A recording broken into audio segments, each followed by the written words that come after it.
दुनिया के महान दार्शनिक और विचारक कार्ल मार्क्स की आज पुण्यतिथि है।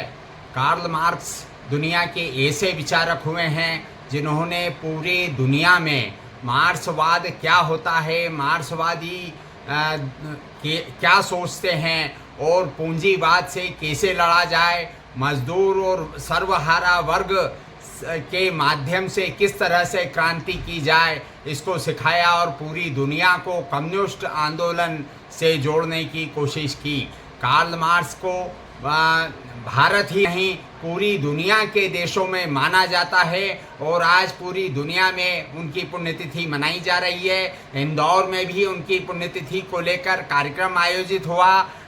कार्ल मार्क्स ने जहां वर्ग संघर्ष की अवधारणा को प्रतिपादित किया, वहीं ऐतिहासिक भौतिकवाद से भी दुनिया को परिचय कराया। पूंजीवाद की आलोचना करते हुए उन्होंने कहा कि जो उत्पादन करता है वही देश की और दुनिया की भलाई कर सकता है, देश और दुनिया को बना सकता है। बाकी पूंजीवाद केवल अपना मुनाफा कमाते हैं और शोषण का हथियार बनते हैं। मार्क्सवाद की विचारधारा इसी को लेकर चली है। पूरी दुनिया में कम्युनिस्ट आंदोलन मार्क्स को आगे रखकर चलाया गया है। भारत में भी विभिन्न कम्युनिस्ट पार्टियां मार्क्स को अपना आदर्श मानती है और मार्क्स के विचार को फैलाने का काम करती है। आज इंदौर में भी मार्क्स की पुण्यतिथि को लेकर कार्यक्रम आयोजित किया गया, जिसमें विभिन्न वक्ताओं ने मार्क्स के विचार का विश्लेषण किया और आज मार्क्स किस तरह से देश में और दुनिया में क्रांति का वाहक बन सकता है, मार्क्स के विचार किस तरह से क्रांति के वाहक बन सकते हैं, यह बताया।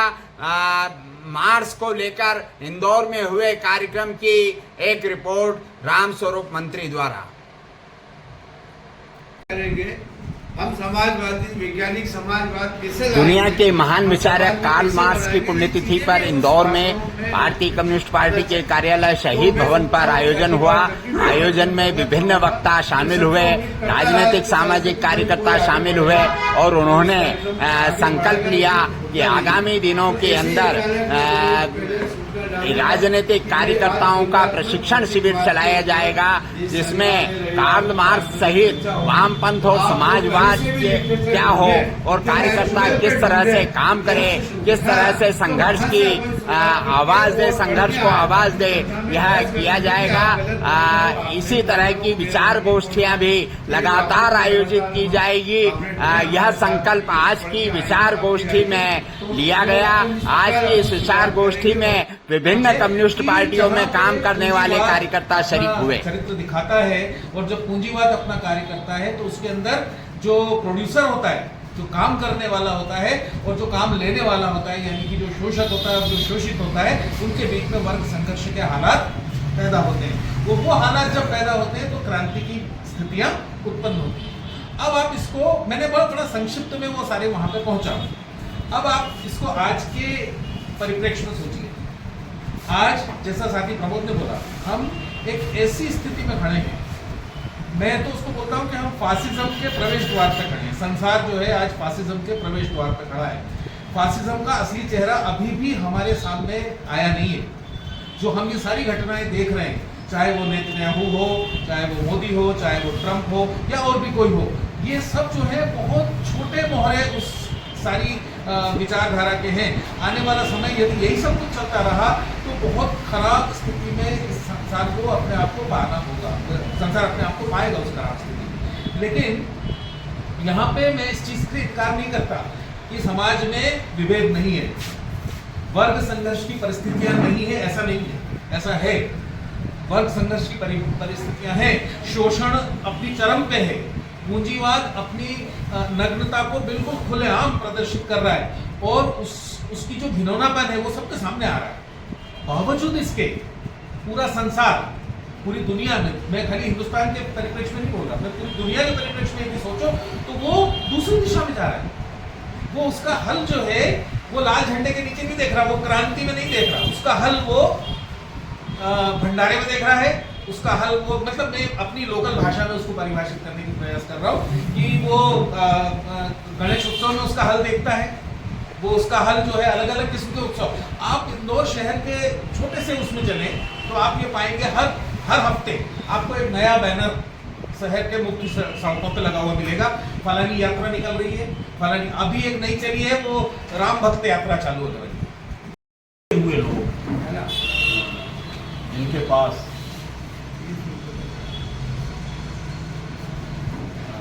बहुत थोड़ा समय बचा है, तो क्या किया जा सकता है?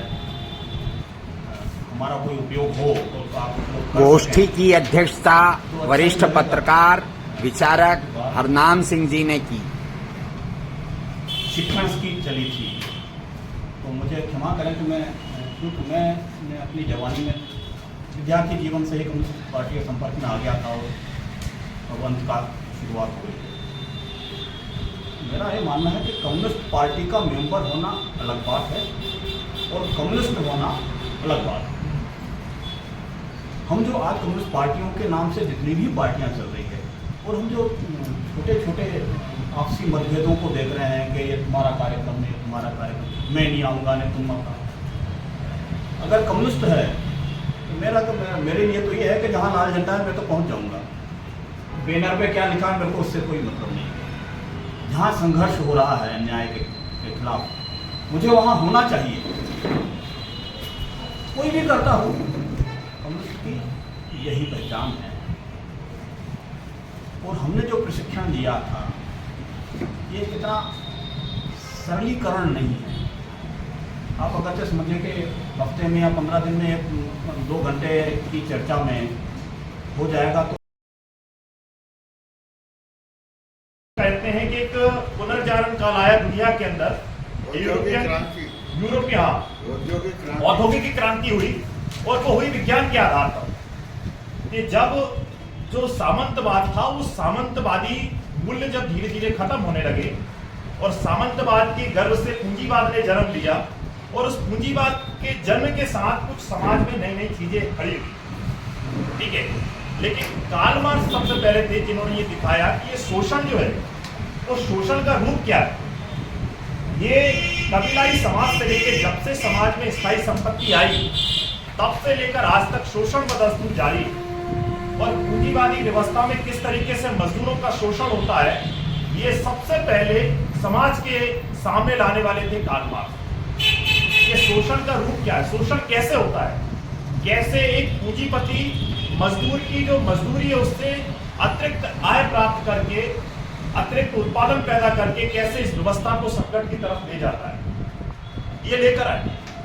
ये सवाल आया तो उन्होंने एक नया समाज जिसको वैज्ञानिक समाजवाद, उसके पहले भी समाजवाद की परिकल्पना आई थी, लेकिन जो कार्ल मार्क्स ने जो समाजवाद उसको बुला गया वैज्ञानिक समाजवाद।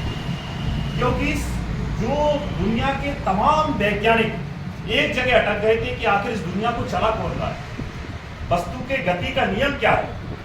जब हम देखते हैं कि जो थ्योरी आई उसमें हमने देखा न्यूटन जैसा एक साइंटिस्ट जिसने बोला कि वस्तु में गति कैसे, तो वस्तु में गति कैसे हुई, मान लो सभी जगह चर्चाएं चल रही, तो कार्ल मार्क्स ने दिखाया कि वस्तु में गति कैसे। उन्होंने कहा कि कैसे वस्तु के जो परिवर्तन के 3 नियम उस समाज के सामने सरलीकृत रूप से हमको दिए गए। यानी विज्ञान क्या है, जैसे हम विज्ञान को मानने वाले लोग, गांधीज्म एक दर्शन, मैं गांधीज्म को नहीं मानता क्योंकि गांधीवाद एक व्यक्ति की सोच पर आधारित चिंतन है, ठीक है। कॉमरेड ने सोचा वो व्यक्त कर दिया, ठीक है। एक और दर्शन मान लो भगवत दर्शन, किसी एक व्यक्ति साधु महात्मा का उदाहरण के लिए उनका मन हुआ उन्होंने एक अपना दर्शन दे दिया, तो दुनिया में कई सारे दर्शन। मैं मार्क्सवाद को क्यों मानता हूं, क्योंकि मार्क्सवाद किसी एक व्यक्ति के दिमाग की उपज नहीं बल्कि एक विज्ञानों का विज्ञान है। कार्ल मार्क्स खुद 18 विज्ञानों के ज्ञाता थे और उन्होंने तमाम विज्ञानों की जो शाखाएं प्रशाखाएं थी उनको इकट्ठा करके एक नया एक विज्ञान पैदा किया जो किसी की व्यक्तिगत इच्छा और अनिच्छा पे नहीं था बल्कि जिसकी बुनियाद थी विज्ञान, साइंस।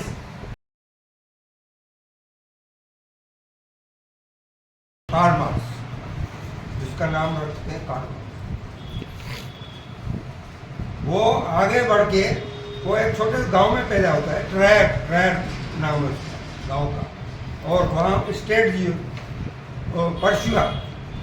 पर्शिया जर्मनी का पर्शिया स्टेट थी, उसमें ये ट्रैड गाँव था, तो वहाँ ये पैदा होता है।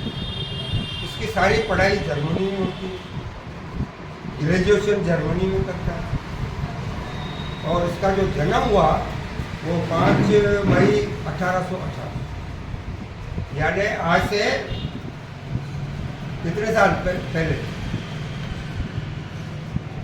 82 और 26, 108 साल, 108 या 208 साल, नहीं तो 1882 में हुआ ना, तो 1818 से 1918 100 साल, 2 साल। और 2018 200 साल, हाँ, और 200 साल हो गए, 208 साल।